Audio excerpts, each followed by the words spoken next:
Salve, meus queridos, minhas queridas, tudo certo? Sejam bem-vindos à nossa revisão aqui. Então, vamos revisar o conceito de funções da linguagem. Primeira coisa, gente, eu vou usar minha tela aqui, tá? O que são funções da linguagem? Primeira coisa, vamos entender o que é linguagem, né? Que é essa habilidade essencial que a gente tem de se comunicar. Beleza? É a habilidade essencial que a gente tem de se comunicar. Normalmente na prova a gente pensa em linguagem verbal, que é a habilidade que a gente tem de se comunicar por meio das palavras, certo? A partir do momento que a gente viu isso, próximo passo é: vamos lidar com as funções da linguagem. O que quer dizer isso? Cada vez que um de nós usa esse sistema, porque linguagem também pode ser qualquer sistema simbólico de comunicação, cada vez que um de nós usa esse sistema recai sobre um dos participantes do processo. Então, primeira coisa é: quem são esses 6 participantes? Vamos começar falando sobre os 6 participantes? Em primeiro lugar, gente, o emissor. Vou botar aqui no meio. O emissor, gente, é aquele que dispara a comunicação, certo? E o emissor escolhe um receptor. Tá? Esse emissor escolhe um receptor. Todo o processo de comunicação, toda vez que a gente usa uma palavra, tem isso, tá? Esse emissor, a partir de determinado contexto ou assunto, digamos assim, um referente, ele dispara uma mensagem em algum formato, certo? Usando um canal de comunicação, e utilizando-se de um código para ser entendido, um código que seja de conhecimento dos dois, certo? Isso, então, são 6 elementos participantes, e a partir disso a gente começa a falar de funções da linguagem, certo? Primeira função que a gente vai ver aqui, gente, a função referencial ou denotativa. Significa que o emissor aqui usou a linguagem focado no quê? Focado na informação, tá? Focado ali, ó, na nossa informação. Ou seja, ele produziu a mensagem e a linguagem que ele usou focou nesse cara aqui, certo? Exemplos de textos que usam a função da linguagem, aqueles que têm o propósito de informar, beleza?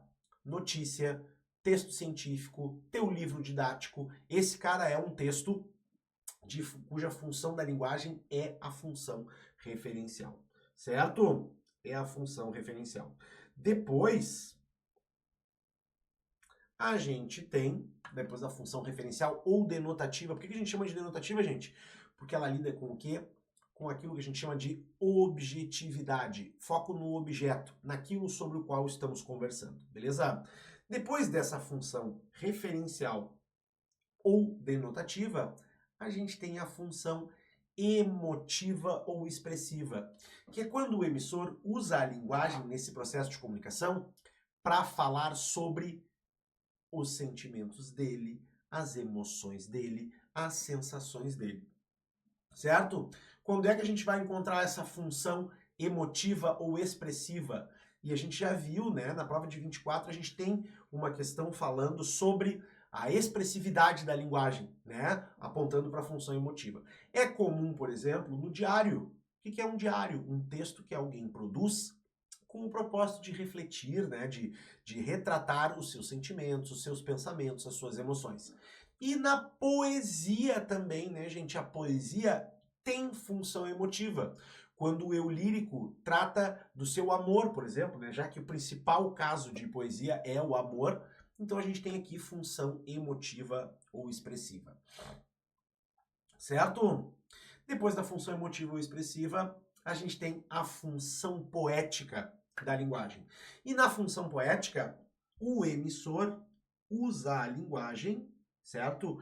O emissor usa a linguagem com foco no formato da mensagem. Ele usa a função poética com foco no formato da mensagem. Ou seja, ele vai focar aqui, de repente, num texto que busca alguns efeitos estéticos, certo? Então a gente tem, olha só esse nome, função poética da linguagem. A gente tem um conceito aqui muito caro que é o conceito de poesia, né? Aquele texto construído em versos, com rima, com ritmo, com número de sílabas poéticas. Lembram? Isso representa muito fortemente a função poética. Mas não só isso. A função poética pode estar dentro de uma prosa, por exemplo, a função poética pode estar no quê? Nas figuras de linguagem que são usadas, né? Que trazem o quê? O trabalho do emissor com a linguagem em si, com a mensagem, com o formato da mensagem. Não vou usar uma função referencial, uma linguagem objetiva. Eu vou usar da minha subjetividade para fazer a minha leitura. Não vou chamar de olhos, vou chamar de janela da alma, certo?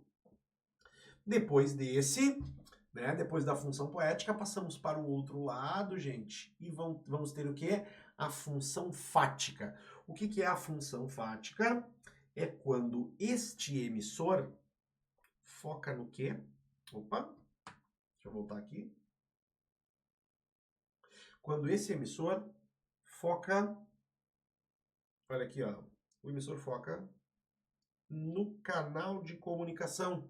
Qual é o propósito do emissor quando ele foca nesse canal de comunicação? Estabelecer o contato, prolongar o contato, interromper o contato, testar o contato. Então, se tu pega, por exemplo, aquele instrumento pré-histórico que é o telefone. Quando a gente está no telefone, a gente diz alô. E o alô serve para testar o canal de comunicação. A gente pode ir para estruturas um pouco mais corriqueiras. Quando tu entra no elevador e dá bom dia, ou quando tu entra em algum lugar e dá bom dia, tu estabelece um canal de comunicação. Quando tu tá conversando com alguém, tu diz assim, ou, ei, isso é função fática, porque tu tá testando aquele momento da comunicação, certo? A gente tá testando aquele momento da comunicação. Depois da função fática, a gente tem a função conativa ou apelativa, que é quando o emissor foca a sua linguagem no receptor. E o que ele quer? Ele quer modificar o comportamento desse receptor. Por isso que a gente chama de função apelativa. O que significa fazer um apelo, gente? Fazer um apelo significa eu, né, agir de acordo, com a linguagem, agir para que o outro faça aquilo que eu quero ou preciso. Tá? Ela é direcionada então ao receptor e tem o propósito de persuadir, de convencer este receptor. E na função conativa ou apelativa a gente tem principalmente a publicidade. Lembra daquele textinho que aparece na prova do Enem que traz um anúncio publicitário, por exemplo? Aquilo ali é função conativa, não é conotativa, conativa ou apelativa, beleza? E a última função, gente, é a função metalinguística, que é quando, vou ficar aqui embaixo assim, que é quando o emissor usa a linguagem para explicar a própria linguagem. Por exemplo, o que eu estou fazendo aqui agora é um pouco de função referencial, porque eu tenho um assunto para tratar, mas é também um pouco de função metalinguística, porque eu estou usando a linguagem para explicar a própria linguagem. Tu não sabe o que é metalinguística. Então, a partir de agora, tu sabe. Tudo que é metalinguagem é a linguagem explicando a si mesmo. Eu posso ter o quê? O dicionário, posso ter a gramática, posso ter as explicações sobre os termos, mas num nível mais amplo de metalinguagem, gente, é um livro, um livro de literatura, por exemplo, em que um personagem escreva literatura, então tu tem literatura falando sobre literatura. É um fazer cinema em que a gente tem um filme que fala sobre o cinema, é o cinema falando sobre o cinema. Então é a linguagem que se debruça sobre si mesma, certo? Isso é a função metalinguística, certo? Isso é a função metalinguística, tá? Então o que a gente tem aqui? As 6 funções da linguagem, tá? As 6 funções da linguagem. O que a gente precisa saber? Toda vez que há um processo de comunicação, não significa que a gente atua somente com uma função da linguagem. Por isso que no Enem eles vão perguntar o quê? Eles vão perguntar sobre a função predominante da linguagem. Eles vão dizer, predomina a função tal, por quê? Ou eles vão te perguntar, neste texto predomina a função X, função Y, função Z. E às vezes com uma explicação do lado, tá? Isso é a questão de função da linguagem. Certo? Vamos testar isso. Como a gente já tem aqui, como vocês tiveram acesso aqui, as questões de 2024, eu trouxe uma questão de 2023 para a gente fazer. Certo? trouxe uma questão de 2023 pra gente fazer. Qual é a orientação? A gente sempre olha para o enunciado em primeiro lugar. Sempre olhamos para o enunciado em primeiro lugar. A função emotiva presente no poema, função emotiva ou expressiva. O que a gente viu, gente? Foco no emissor. É o emissor falando do sentimento, da sensação, dos pensamentos dele. Beleza? Então, a função emotiva presente no poema cumpre o propósito do eu lírico de. A gente até tinha conversado sobre isso, né? Dentro da função emotiva, o eu lírico é muito forte nessa marcação. Então a gente faz. Agora, já sabendo que a função predominante é a emotiva, a gente vai olhar o texto inteiro. E vamos tentar entender por que ele usa essa função emotiva. Então, a garganta é a gruta que guarda o som. A garganta está entre a... Ó, gruta.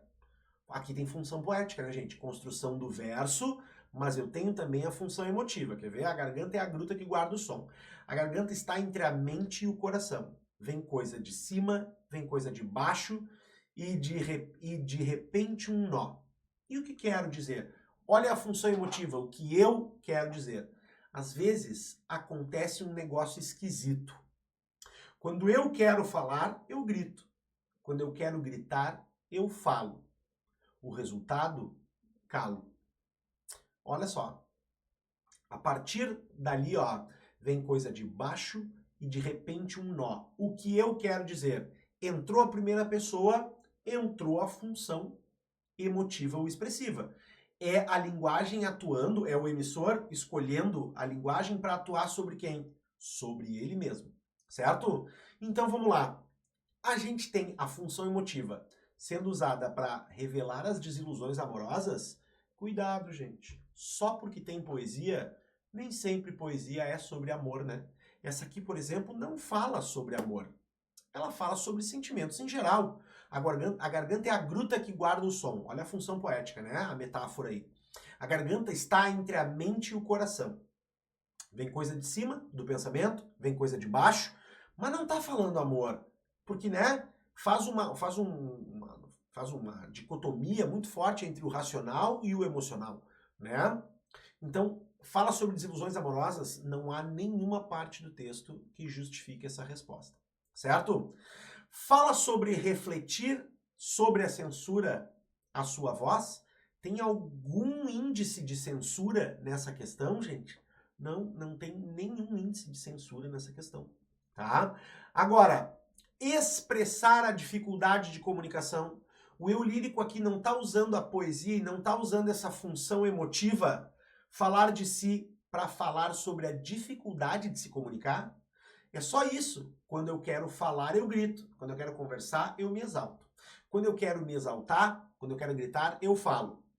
Aí eu me tranquilizo.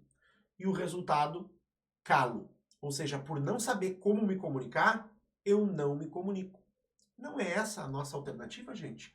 É essa a nossa alternativa. Estamos avaliando a função emotiva ou expressiva e o gabarito aqui realmente, gente, é a letra C, certo? Então não esqueçam disso. Tem uma questãozinha sobre função emotiva ou expressiva. Sempre procurem esses exemplos. Foco em quem, no fim das contas, tá? E prestem atenção nas alternativas no fato de a explicação estar batendo com o termo ou não. Tá certo? Bons estudos, gente.